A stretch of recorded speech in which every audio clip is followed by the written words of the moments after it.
Mario Dumont. Une feuille de route impressionnante. Un curriculum vitae aussi long que le pont de la Confédération. Curriculum vitae aussi long que le pont de la Confédération. J'ai trouvé ça triste pour lui. Triste? Visiblement, Denis Coderre n'est pas capable d'avoir de vie en dehors de la politique. Et ça, c'est malsain. Là. Mais il faut que tu te mettre dans la tête que t'es pas assidu. Je pense à une femme comme Marois Risky. Marois n'y va pas à cause qu'elle est enceinte. Mais dans 2 ans, quand elle sera prête à y aller, là, elle va savoir Denis Coderre dans les jambes.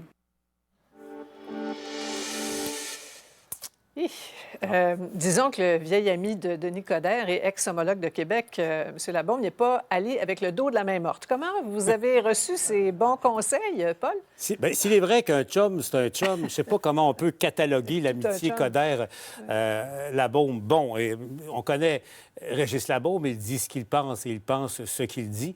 Mais en même temps, moi je reviens au fond de la question, c'est que les libéraux peuvent dire merci à Denis Coderre, peu importe sa décision, parce que sortez M. Coderre de l'équation. Qui aurait parlé du Parti libéral du Québec au cours des 2 dernières semaines? Sans lui, là, les libéraux, on dirait, et eux-mêmes, par leur stratégie, se sortent de l'équation ou du jeu politique en ce moment. Mais disons que Régis Labaume, oh boy, ça fait mal.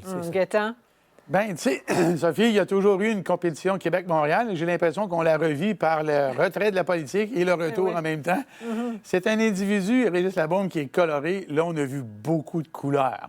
Alors, étaient-ils vraiment des grands amis avant? Je ne sais pas. Mais il y a une chose qui est certaine.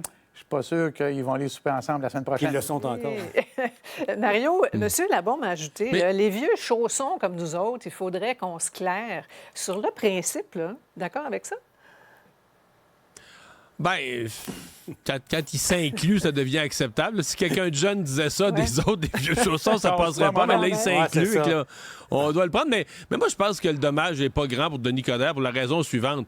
Denis Coderre ne s'imagine pas, ne se présente pas comme étant le renouveau. Là, on comprend, c'est ce que c'est. C'est quelqu'un avec une longue expérience. Il a fait du fédéral, il a fait de la mairie, il veut se réessayer à Québec.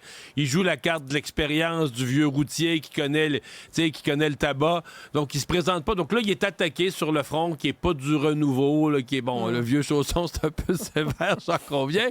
Mais quand même, je pense pas qu'il y a de réel dommage. Je pense que les gens voient ça comme c'est. Régis Labaume, on l'aime parce qu'il dit ce qu'il pense. Puis salut, bonjour, ils ont demandé ce qu'il en pensait. Ben, on l'a dit. Parce que silence radio, M. Coderre. C'est une excellente intervieweuse. La preuve est faite. En tout cas, M. Labaume a clairement énormément de plaisir avec sa nouvelle liberté de commentateur. C'est très, très clair. Je vais vous entendre sur un dernier sujet qui est sur toutes les lèvres. Est-ce que Taylor Swift a manqué de respect à notre Céline en l'ignorant suprêmement sur la scène des Grammy hier? On voit les images, là. C'est fait étrange quand même de la voir sauter dans les bras de son équipe là, et tourner le dos à Céline Dion comme si elle n'existait pas. Vous en dites quoi? Vous avez réagi comment à ça, à cette controverse, Paul? Bien, c'est clair que c'est un petit impair. Mais moi, je suis plus... je me suis mis à m'intéresser à Taylor Swift, à lire davantage ses textes. Elle a quand même beaucoup de contenu dans ses chansons. Moi, j'ai l'impression que, tu sais, il faut... Sophie, tu l'as vécu, se retrouver sur une scène comme celle-là. Tu sais, il y a quelque chose de stressant. Puis ça, Yannick Nézet-Séguin, elle disait, lui aussi. Bon, puis par la suite, dans la réception, là, les photos et tout ça, tu sais, bon, faute avouée est à moitié pardonnée, sans doute. Là. Ouais. Mais en même temps, Sophie, là, c'est son 14e Grammy, là. Ouais. Ça fait qu'elle a, mettons, une certaine... Elle connaît la musique. Oui, elle connaît l'expérience. C'est le dire. Ouais. Elle a l'expérience de la scène et des remerciements. Ouais. Je comprends qu'elle soit surexcitée à ce moment-là. Elle a eu un record historique là, pour ce qui est de la Mais quand même, Gaétan, tu as raison, Paul. Oui, quand on monte vers la scène, la première chose à laquelle on pense, on va remercier les gens qui viennent de nous présenter. Moi, Mario, je regardais le verbal et le non-verbal, là, puis c'était épouvantable. On soulève un point ici, là, de notre équipe du 17h. Serait-ce un cas de manque d'étiquette, là, du genre « je touche la reine » alors que personne au monde n'a le droit de le Louis faire? Garneau avait ça. Voilà, vous vous rappelez du geste, là, amplement commenté en 2002? Oui, mais moi, je pense que c'est ça. C'est une grotesque maladresse de scène. L'énervement, même si ça fait plusieurs fois, là, j'entends Gaétan dire ça, je pense quand même qu'elle était, on la voit, elle est surexcitée, elle saute sur un, saute sur l'autre, elle comme une sauterelle qui saute sur...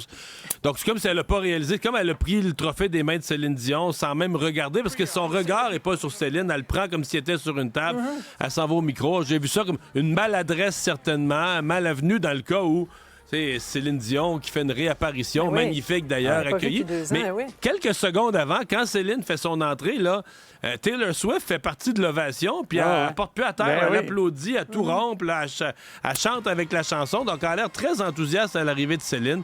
Alors moi, j'y vois rien de personnel, j'y vois juste une maladresse.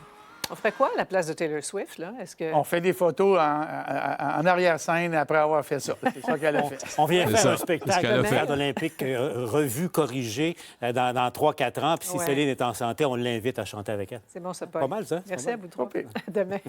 Bye. Ah ben,